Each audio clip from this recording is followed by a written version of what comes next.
नमस्कार, मैं रोहित। आप देख रहे हैं बिहार का। आपको पता होगा कि बिहार में 4 सीटों के उपचुनाव हो रहे हैं और बेलागंज हॉट सीट बना हुआ है। बेलागंज को लेकर बातें हो रही हैं, लगातार विश्लेषण भी हो रहा है। इस बार बेलागंज में होने वाला क्या है?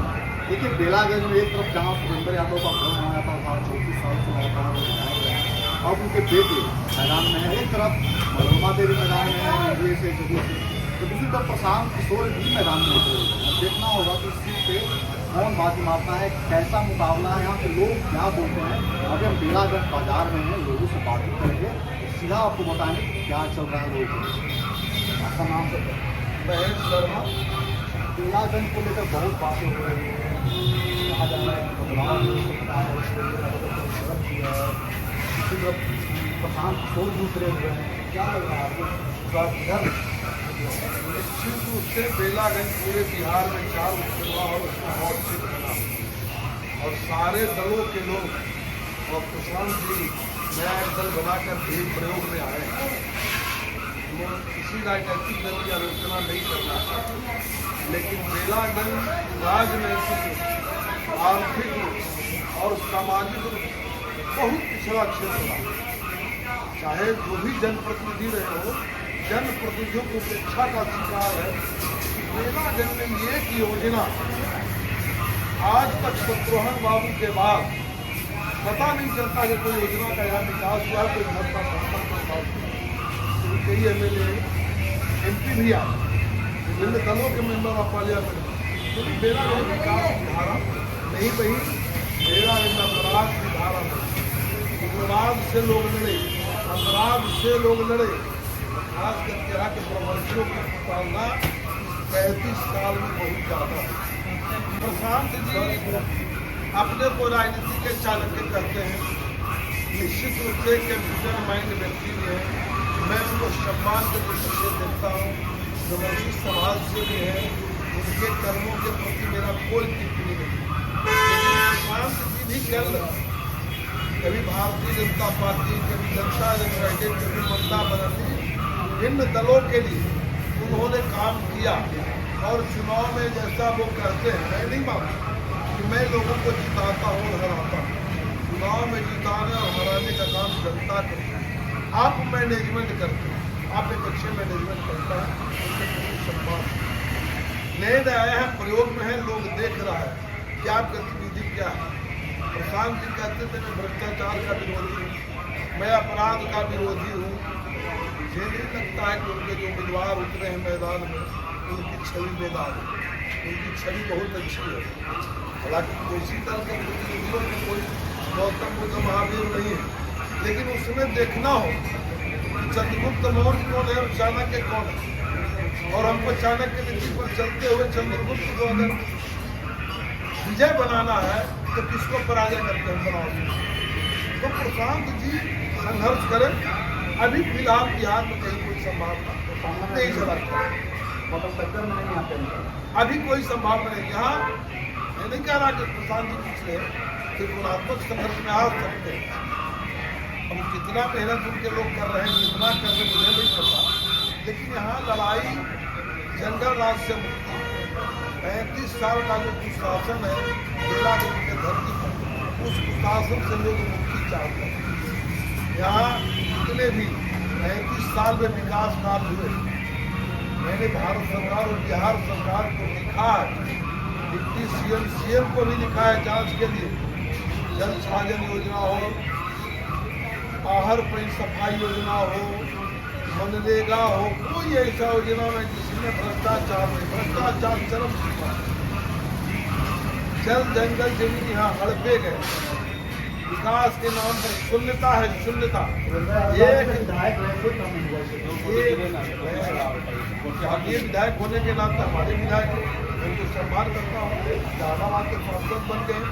अगर वो बहुत जनता ही देती है तब तो विजय होते हैं, लेकिन मैं आपके चैनल के माध्यम से मांग करता हूँ और चैलेंज करता हूँ, माननीय सुरेंद्र यादव जी 35 साल 35 काम नहीं, एक काम बता दें जो आने वाला पीढ़ी याद करेगा, यह काम मैंने जो किया वो बेलागंज के इतिहास में एक काम नहीं बता। आखिर आप 35 साल में किया गली गली मुखिया भी बनाते हैं, लेकिन तो आप भी बनाए, मुखिया के फंड पर आप पैसा निकाले, आपके फंड पर मुखिया बनाओ। यही तो बेला का विकास है। मनोरमा देवी मैदान में हमसे क्या उम्मीद करते हैं आप लोग? लेकिन मनोरमा देवी बिहार विधानसभा की सदस्य एमएलसी रही है। एमएलसी का क्षेत्र बड़ा होता है, समझ गए, और उनके कार्यकाल को हम लोगों ने एमएलसी के रहते भर में इस क्षेत्र को एमएलसी रही है। क्षेत्र बड़ा होता है, बेला के उन्होंने कोई काम नहीं किया है, आज चापा के लोगों को लिया होगा, लेकिन चूंकि एनडीए का शासन है, केंद्र में मोदी जी की सरकार है और मोदी का संकल्प है भ्रष्टाचार मुक्त शासन, जनता का विकास, सबका साथ, सबका विकास और सबका प्रयास। वैसे में बेलागंज की जनता अब निर्धारित करते हैं हमारे सामने क्या सभ्यक समाज से बैठे हैं। ये भी नहीं कहेंगे कि हम सुरेंद्र दादा को वोट देंगे, हमदर्द को वोट देंगे, विकास को वोट को देने जा रहा है। लोग जान रहा है कि हम मिली जुली सरकार है, भाजपा और एनडीए की सरकार है, डबल इंजन की सरकार है। और जब सरकार जीतती है और उसके विपक्ष अगर विधायक सांसद होता है तो वहाँ विकास निश्चित रूप से विकास की बात तो होता है। इसलिए निश्चित रूप से विकास की गंगा बहाने के लिए मनोरमा देवी के लोग अगर वोट देने जा रहे हैं और वो प्रचंड बहुमत आपका क्या नाम है? किसका समर्थन कर रहे हैं? मनोरमा देवी। आपके ही समाज से कैंडिडेट है प्रधान क्या वो कार्य में विकास पे वोट होना या विकास वोट होना? बदलाव की तो वोट होना और विकास नीतीश कुमार की यहाँ पर नीतीश कुमार के विकास से सहमत हैं आप? क्या हो रहा है?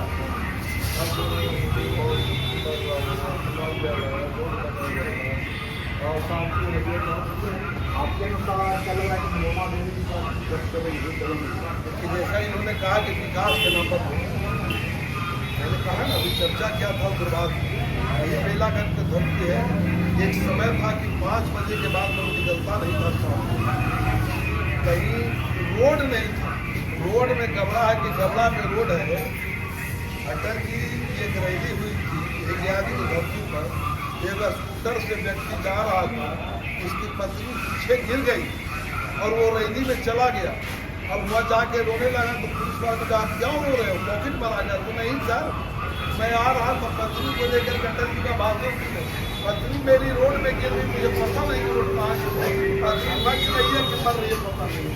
आज की स्थिति में है कि चमचमाती रोड है, सड़कों पर गाड़ी फराते दौड़ते हैं, लालटेन जूता और लालू जी के पास आज भी लालटेन शुरू थी, वही जूता 1857 में मिला था। अहिया भारत चांद पर पहुंच गया। अमेरिका और जापान, ब्रिटेन, रशिया, चाइना जैसे देश भारत के सामने नतमस्तक है। इंडोनेशिया भारत की सत्ता को स्वीकार कर लिया।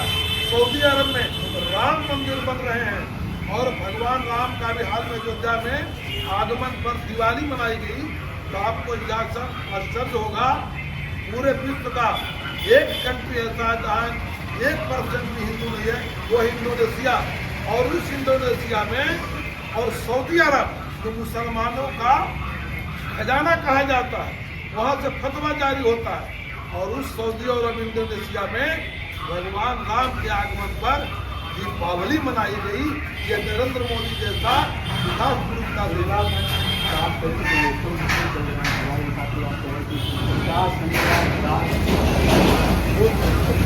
सबसे ज़्यादा क्या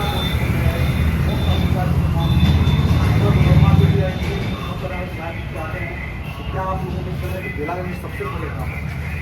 सबसे पहले कोई भी जनप्रतिनिधि जब मनोरमा देवी जीतेगी तो अगर सचमुच इस क्षेत्र में स्थापित होना है, यहाँ को युवाओं को आत्मनिर्भर बनाने के लिए आगे आना होगा।